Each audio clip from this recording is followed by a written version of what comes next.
خط سے لیا گیا ہے۔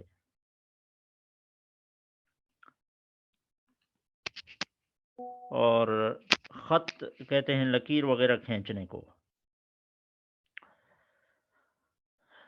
جو چیز ہاتھ سے لکھی جائے اور پرانے دور کی لکھی ہو یا آج کے دور کی ہاتھ سے، تو اس کو مخطوطہ کہتے ہیں۔ پہلے دور میں پریس وغیرہ نہیں ہوتے تھے، اب پریس آ گئے ہیں۔ پریس بھی ایک ایجاد ہے۔ مخطوطات کی کثرت اور کتابوں کی کثرت کو دیکھتے ہوئے پریس ایجاد ہوئے۔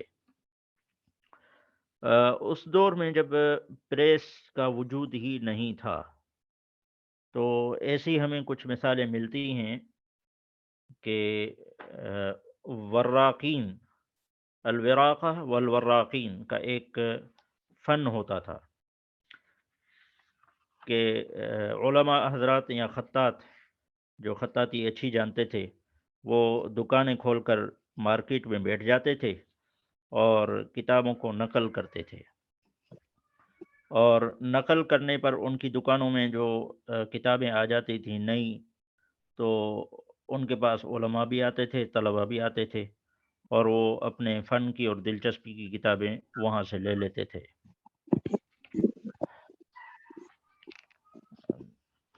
اور ایسی ہمارے پاس ایک مثال ملتی ہے کہ ایک ایک کتابوں کے کئی نسخے موجود ہوں۔ سب سے پہلے تو اس دور میں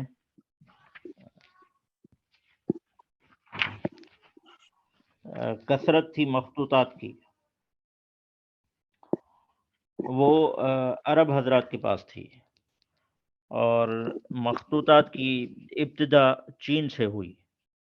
7000 برس پہلے چین کے پاس جو لکھائی موجود ہے وہ پتھروں کے اوپر ہے، اور اس کا وجود اس وقت ملا تھا، تاریخ میں اس کو ریکارڈ کیا گیا۔ اس کے بعد پھر توریت ہے، زبور ہے، آسمانی کتابیں ہیں، ان کو لکھا گیا پتھروں پر یا جانوروں کی کھالوں پر۔ اس میں پھر کچھ ترقی آئی، پھر جانور کے کھال کے اندر جو جھلی ہوتی ہے اس کو کاغذ بنا لیا گیا،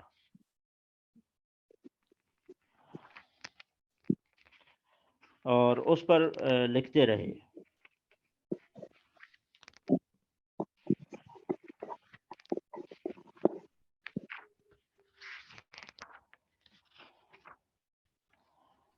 اس کے بعد کاغذ کی ایجاد ہوئی اور کاغذ کو لکھا گیا۔ پھر اسلام کا دور بھی آ گیا۔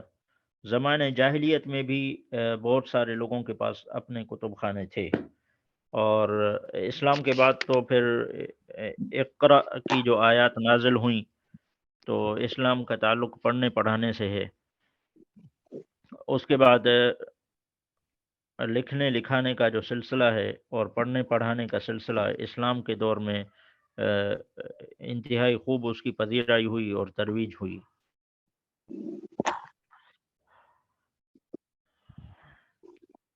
حضرت عبداللہ ابن عباس رضی اللہ تعالی عنہ کی مثال لے لیجئے۔ ان کا ایک اپنا ذاتی کتب خانہ تھا، جس کے بارے میں کہا جاتا ہے کہ وہ اتنا تھا کہ حمل بعیر، ایک اونٹ پر لادنے جتنی کتابیں تھیں۔ ایک بہت بڑا ذخیرہ تھا ان کے پاس۔ اس طرح چند ایک صحابی کچھ اور بھی تھے جن کے پاس اپنا کتب خانہ تھا۔ تو لکھنے پڑھنے اور کتب کو سنبھالنے کا جو سلسلہ ہے اسلام میں اس کی خوب ترویج ہوئی۔ مسلمانوں کا جو ذخیرہ کتب ہے یا ذخیرہ مخطوطات ہے، وہ جب بڑھتا گیا اور مسلمانوں نے اس میں نت نئی ایجادات اور نئے نئے فنون میں لکھنا شروع کیا، تو پھر صلیبی جو جنگیں شروع ہوئیں اور انگریز کا مسلمانوں کے ملکوں پر جو حملے ہوئے، تو اس میں سب سے زیادہ نقصان کتابوں کو اور مخطوطات کو پہنچا۔ قبلہ والد محترم ڈاکٹر مفتی محمد ادریس سندھی فرماتے ہیں کہ اگر یہ دیکھا جائے کہ انسانوں کا کتنا قتل عام ہوا ہے اور پھر اس کا تقابل کیا جائے کہ کتابوں کا اور مخطوطات کا کتنا قتل عام کیا گیا ہے، تو ہمیں کتابوں کا قتل عام زیادہ ملے گا۔ کتابوں کے ساتھ ظلم ہوا ہے، دشمن نے تو کیا ہی ہے، اپنوں نے بھی کیا ہے۔ دشمنوں نے جان بوجھ کر کیا ہے، اپنوں نے جہالت میں کیا ہے۔ مثال کے طور پر جو وڈیروں کے یہاں سندھ میں مخطوطات کے ذخیرے تھے، وہ بوریوں میں بند کر کے کنویں میں ڈالے جاتے تھے اور کنویں کا منہ بند کر دیا جاتا تھا، یا پھر ٹوکریوں میں لاد کر وہ نوکروں کو دیتے تھے کہ دریا میں پھینک کر لاؤ، یہ پرانے کاغذات ہیں۔ اس طرح کے کئی واقعات قبلہ والد محترم ہم سے بیان کرتے ہیں۔ تو کتابوں کے ساتھ انگریز نے خاص طور پر یونانیوں نے بہت بڑا ظلم کیا کہ ان کی یعنی ان کو ضائع کیا گیا، ان کو جلایا گیا، اس کے بھی کچھ واقعات ہیں۔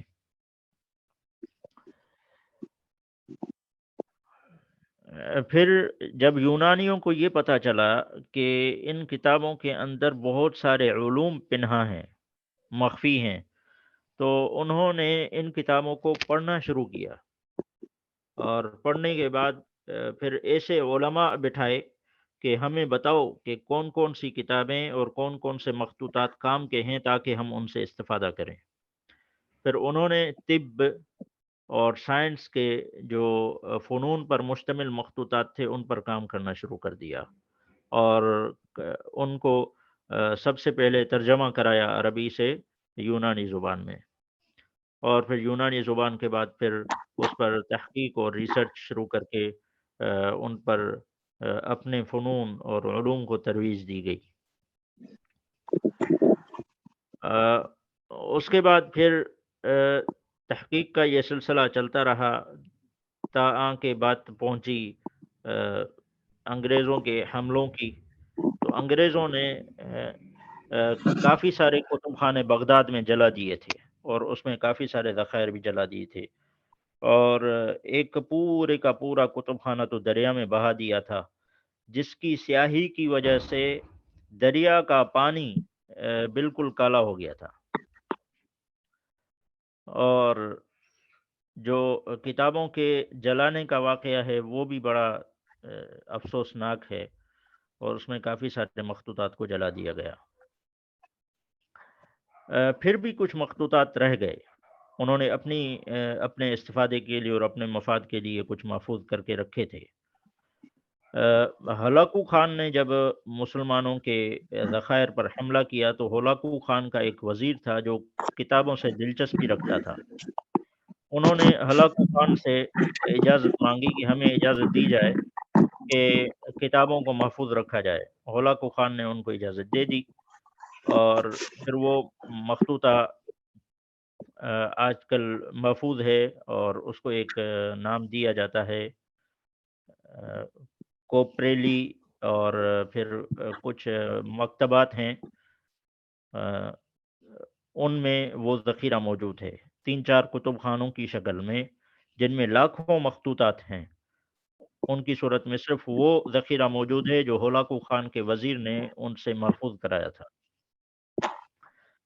اس طرح جو یونانی لوگ اپنے ہاں ذخیرہ لے گئے، اور روم میں ویٹیکن سٹی میں ہمارے مخطوطات چلے گئے، اور انگریز اپنے مغربی ممالک کی طرف ہمارے مخطوطات لے گئے، تو بحمد اللہ بہت سارے مخطوطات آج بھی محفوظ ہیں۔ اس وقت مخطوطات کی سب سے زیادہ تعداد مصر اور ترکی میں ہے۔ صرف دار الکتب المصریہ کی مثال لے لیجئے کہ اس میں جو مخطوطات ہیں وہ 3 لاکھ سے اوپر ہیں، اور ترکی کے اندر مخطوطات کے 300 سے زائد کتب خانے ہیں.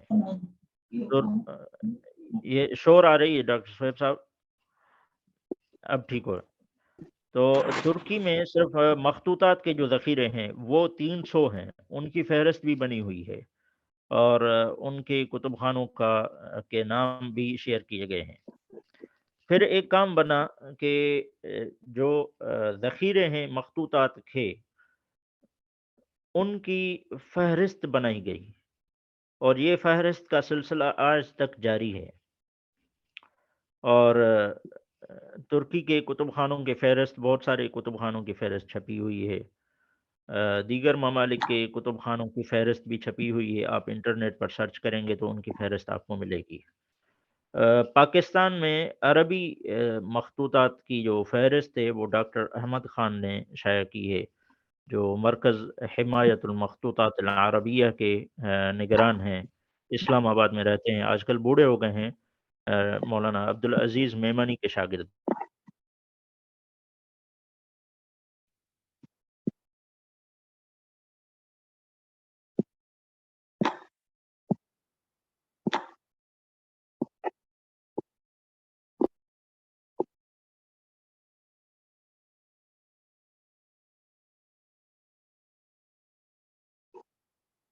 آپ کی آواز نہیں آ رہی.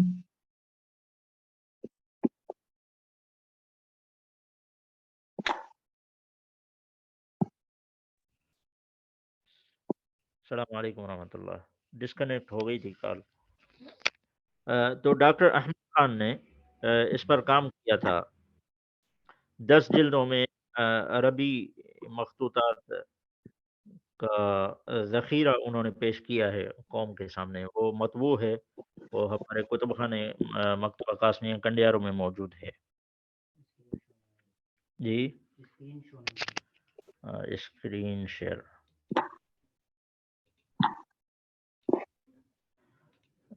ڈسیبلڈ، اسکرین شیئر نہیں ہو رہی.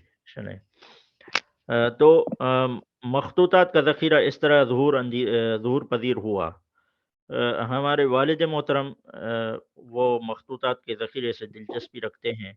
ہمارے ہاں ایک بہت بڑا ذخیرہ ایسی کتابوں کا ہے جو صرف مخطوطات کی فہرست پر موجود ہیں.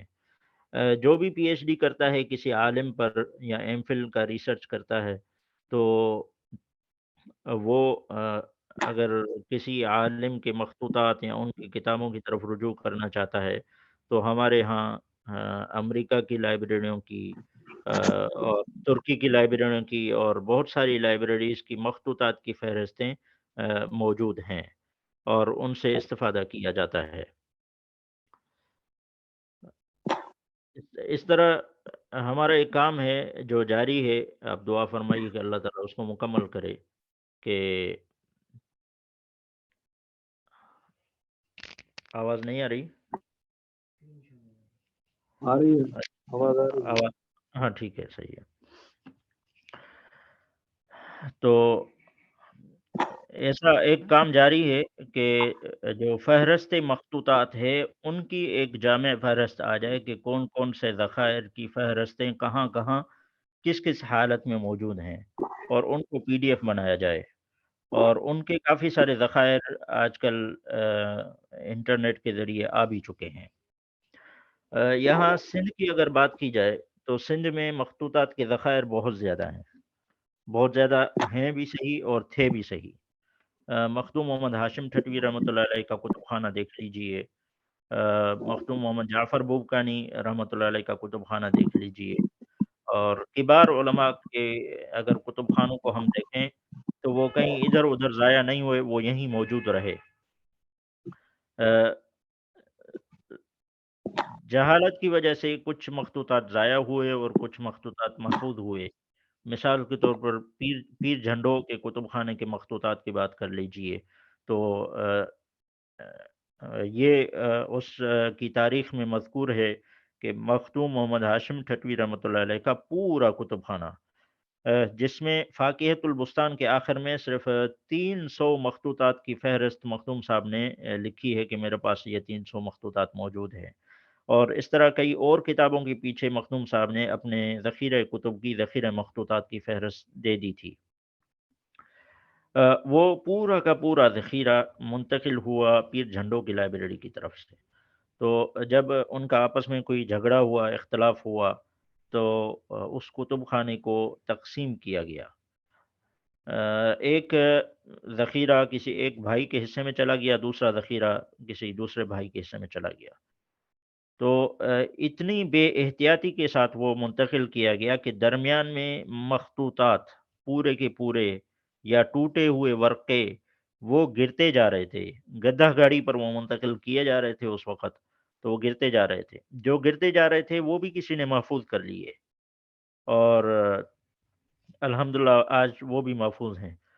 تو ان میں سے ایک بھائی نے عقل مندی یہ کی کہ اپنے پورے مخطوطات سندھ آرکائیوز کو دے دیے، اور پیر جھنڈوں کا ایک حصہ جو یہاں آج کل پیر جھنڈوں میں موجود ہے، صرف یہ ایک ہی ذخیرہ ہے، اور اس کا دوسرا حصہ سندھ آرکائیو میں موجود ہے، انہی کے نام سے انہی کا کارنر بنا ہوا ہے۔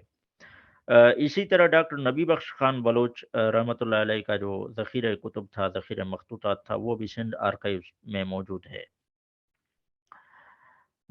اس طرح اگر کتابوں کے اور مخطوطات کی حفاظت کے حوالے سے ہم کہیں تو الحمدللہ بہت سارا کام ہوا بھی ہے اور ہو بھی رہا ہے۔ سندھ کے کتب خانوں کی مخطوطات کی فہرستیں قبلہ والد محترم نے بنائی ہیں، جو خزینۃ المخطوطات کے نام سے 2 سے 3 جلدوں میں مطبوع ہیں۔ 2 جلدیں تو مطبوع ہیں، تیسری جلد راستے میں ہے۔ فہرست مخطوطات سندھ آرکائیو میں جو ڈاکٹر نبی بخش خان بلوچ کا ایک ذخیرہ ہے، ان کی فہرست بھی قبلہ والد محترم نے لکھ کر چھاپ دی ہے۔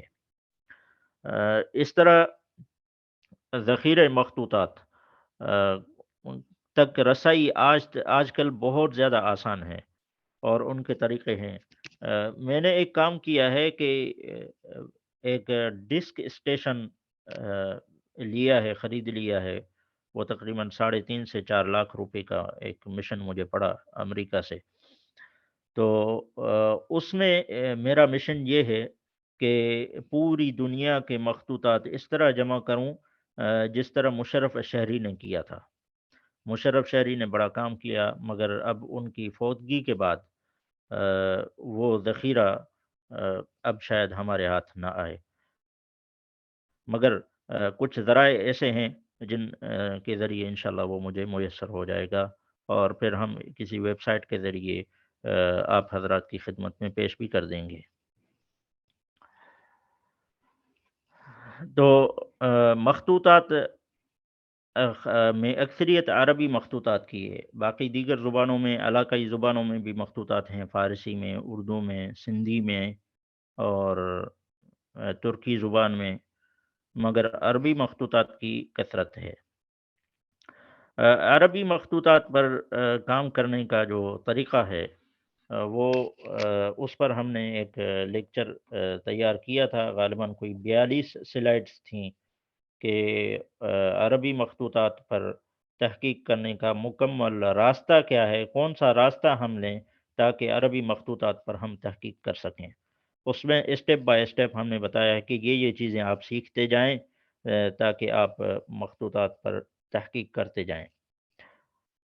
اس طرح کا ہم نے ایک کورس ڈیزائن کیا ہے جس کو دورۃ تکوین المحقق،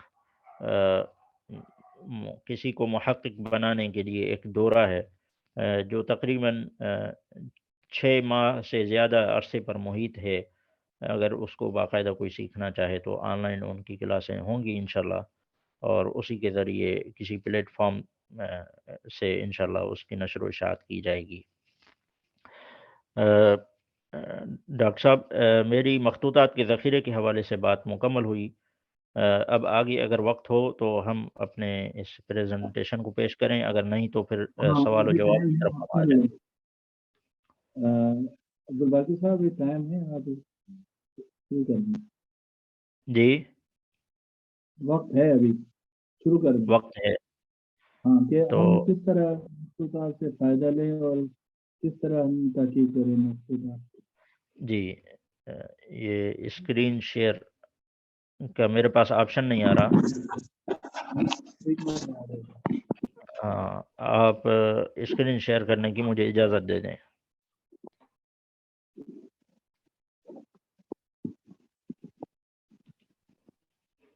ہاں اب آ گیا، ٹھیک ہے، صحیح۔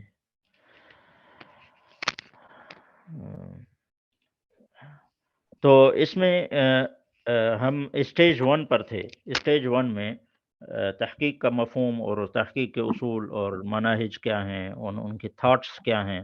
ایک تھاٹ عربی ہے، عربی علماء کا، اور ایک تھاٹ مغربی ہے، مغربی علماء کا، اور پھر یورپین کا ہے، اور ایک رشین کا ہے، اور پھر ایک مستشرقین کا تھاٹ ہے، اور اس کے طرق کیا ہوتے ہیں۔ تلاقح الحضارات میں ہم یہ سیکھتے ہیں کہ حضارتوں کا، ثقافتوں کا آپس میں ملاپ کس طرح ہوا، کس طرح عربی مخطوطات مغرب کے ہاں آئے، اور پھر مغرب نے کس طرح ان کو سدھار سنوار کر عربوں کو واپس کیے، اور کس طرح مغرب نے عرب حضرات کو علامات ترخیم وغیرہ سکھائیں، اور کس طرح انہوں نے پریس کی ایجاد کی، اور کس طرح انہوں نے کتابوں کو اہمیت دی، جس میں ہم بحث کرتے ہیں عربی مخطوطات کی نشر و اشاعت کیسے ہوئی۔ اس دور میں غالباً دوسری صدی ہجری میں ایک عالم نے اپنی کتاب کے 3000 نسخے ایک کاتب سے لکھوائے تھے، 3000 نسخے، اور پھر وہ کافی سارے طے ہوئے اور ختم بھی ہو گئے، تو دوبارہ اس کی نشر و اشاعت اسی طرح ہاتھ سے لکھی کتابوں کی ہوئی۔ اور ایک اور کتاب ہے العین فراہیدی کی، وہ کتاب جب لکھی گئی تو اس کی طباعت کے لیے بنیادی طور پر 1000 نسخے تیار کیے گئے، اور اس کی نشر و اشاعت کی گئی۔ جب ہارون رشید کو پتہ ہوا کہ امام راغب اصفہانی جن کی کتاب ہے الاغانی،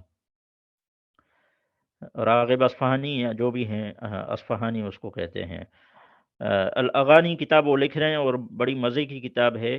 تو انہوں نے پیشگی 1,00,000 دینار ان کو بھیج دیے تھے کہ یہ نسخہ جو آپ لکھ رہے ہیں یہ میرا ہے، کا نیا بنوا لیجئے گا، سب سے پہلے مجھے اپنا نسخہ بھیج دیجئے گا۔ تو یہ ایک علم کی پیاس تھی، مخطوطات کو حاصل کرنے کی پیاس تھی۔ اس طرح کے مخطوطات کی نشر و اشاعت ہوئی۔ پھر مخطوطات ضائع کیسے ہوئے، کس طرح جنگوں میں ان کا نقصان ہوا، اور کس طرح بچ گئے۔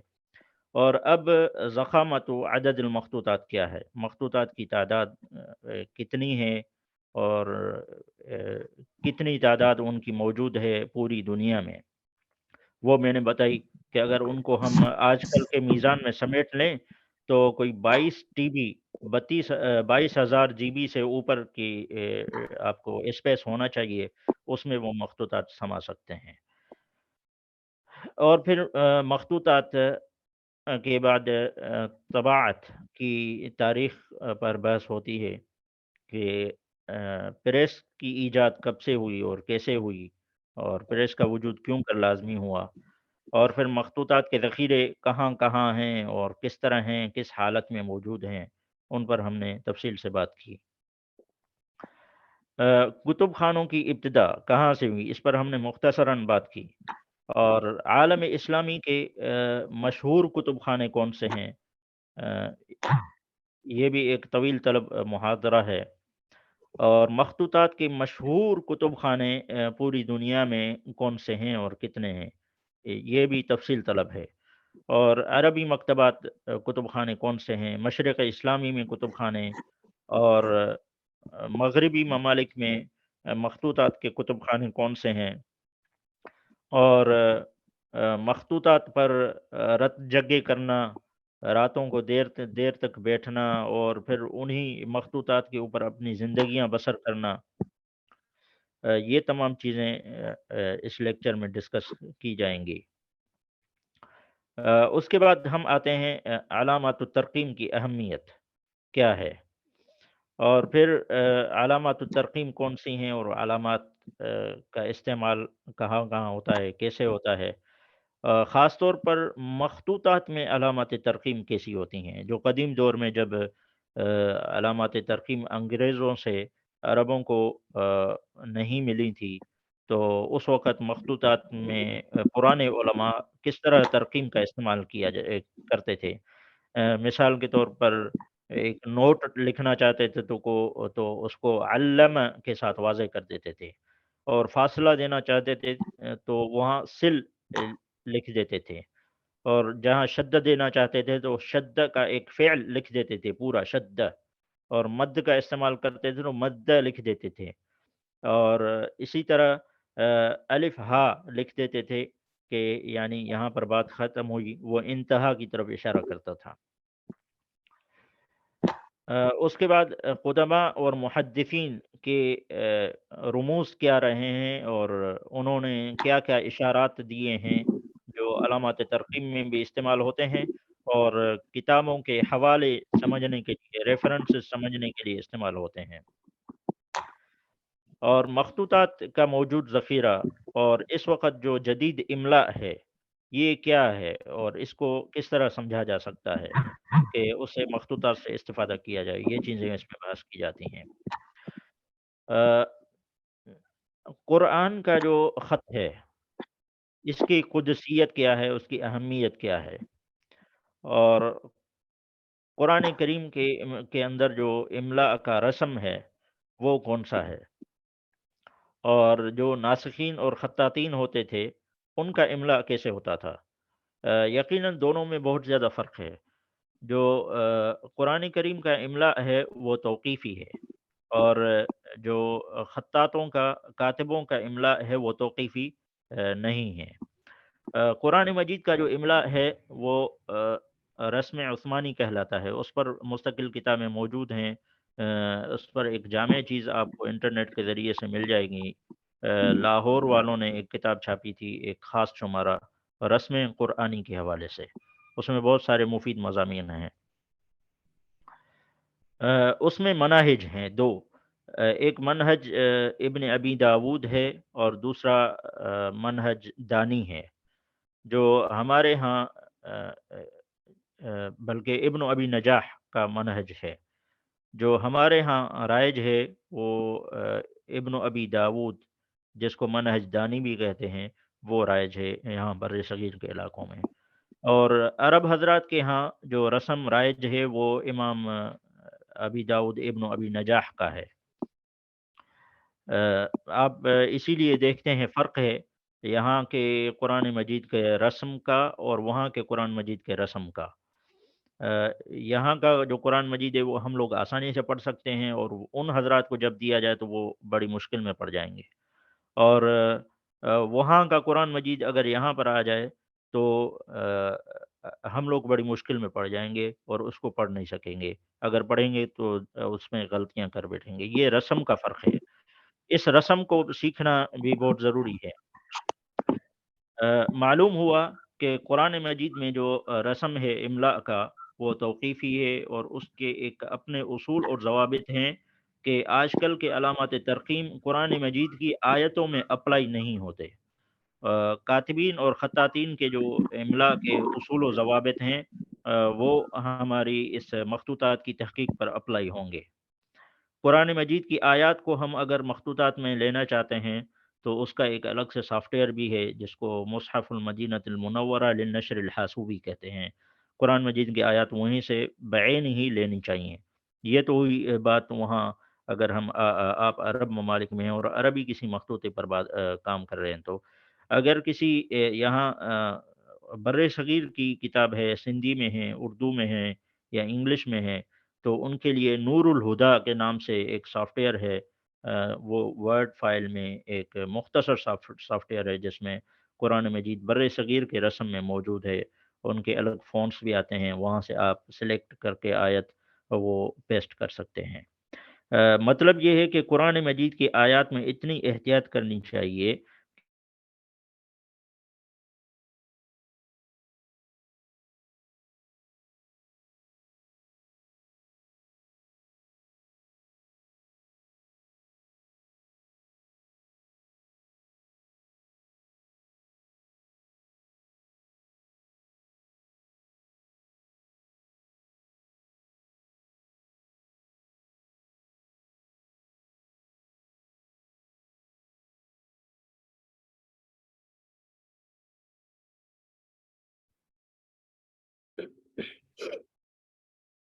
السلام علیکم.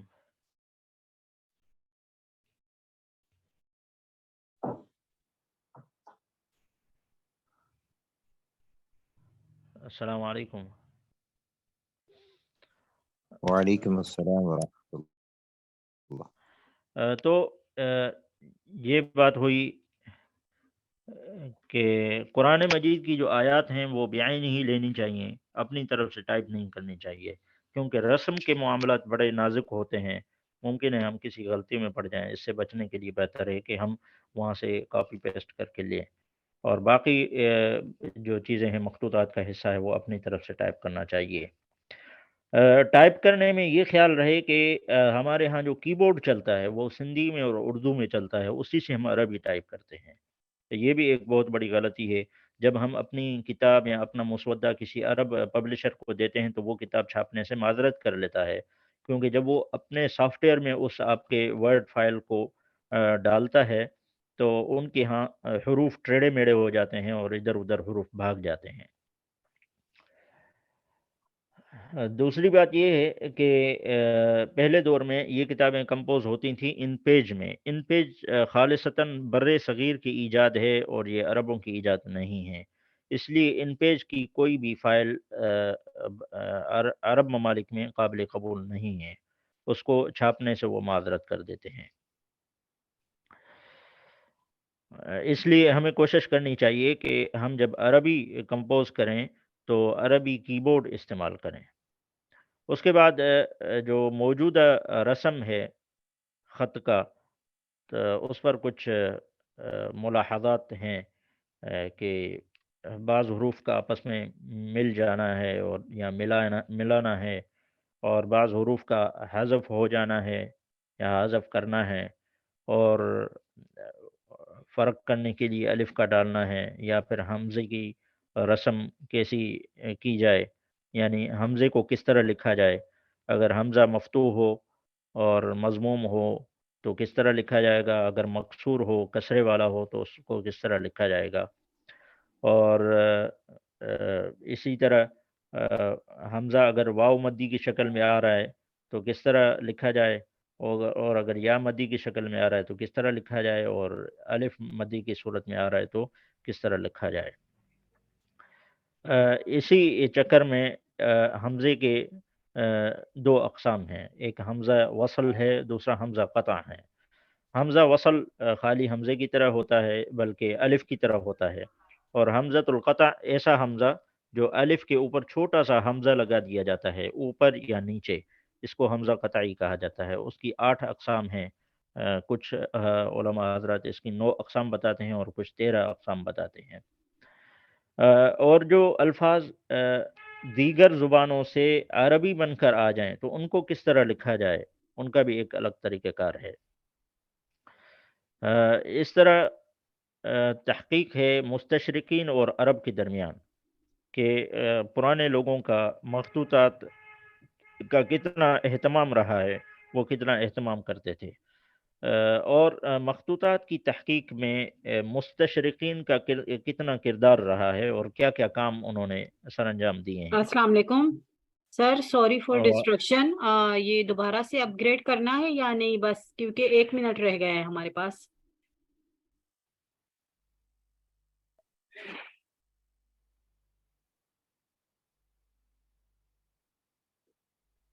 سر آپ میری آواز سن رہے ہیں؟